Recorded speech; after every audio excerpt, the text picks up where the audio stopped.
కానీ మొదటి ప్రపంచ యుద్ధం తర్వాత విజయం అనేది అర్థం మారిపోయింది. నైతికత నుంచి వ్యక్తిత్వ వికాసానికి మారిపోయింది. విజయం అంటే మన మూర్తిమత్వం, సమాజంలో మన స్థానం, మన ప్రవర్తన, వైఖరి, నేర్పు, నైపుణ్యాలుగా మారిపోయాయి. ఇవన్నీ మానవుల మధ్య పారస్పరాన్ని కొంతవరకు మెరుగుపరుస్తున్నాయి. ఈ వ్యక్తిత్వ వికాసం 2 మార్గాలు అవలంబిస్తుంది. ఒకటి మానవ సంబంధాలు, సామాజిక సంబంధాలు మెరుగుపరుచుకునే నైపుణ్యం. రెండవది సానుకూల మనస్తత్వం. ఈ పద్ధతి ఆలోచన మనలో ఉత్సాహాన్ని కలిగించేవి, ఒక్కొక్కసారి నిజమని నిరూపించదగినవి అయిన సూక్తులతో నిండి ఉంటుంది.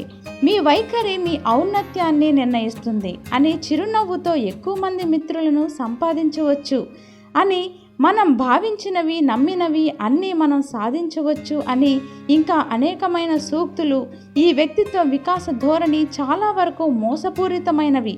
ఇతరులు మనని ఇష్టపడే నైపుణ్యాలు సాధించడం, ఇతరుల అభిప్రాయాల గురించి, అలవాట్ల గురించి మనలో నిజంగా లేని ఆసక్తిని పైకి కనబరచడం, ఆ విధంగా వాళ్ళ మనసులోని భావాలను బయటకు రప్పించి మన పని సాధించుకోవడం వంటివి. వారి పట్ల మనకేదో అధికారం ఉన్నట్లు ప్రవర్తించడం, వారిని కించపరచడం వంటివి కూడా.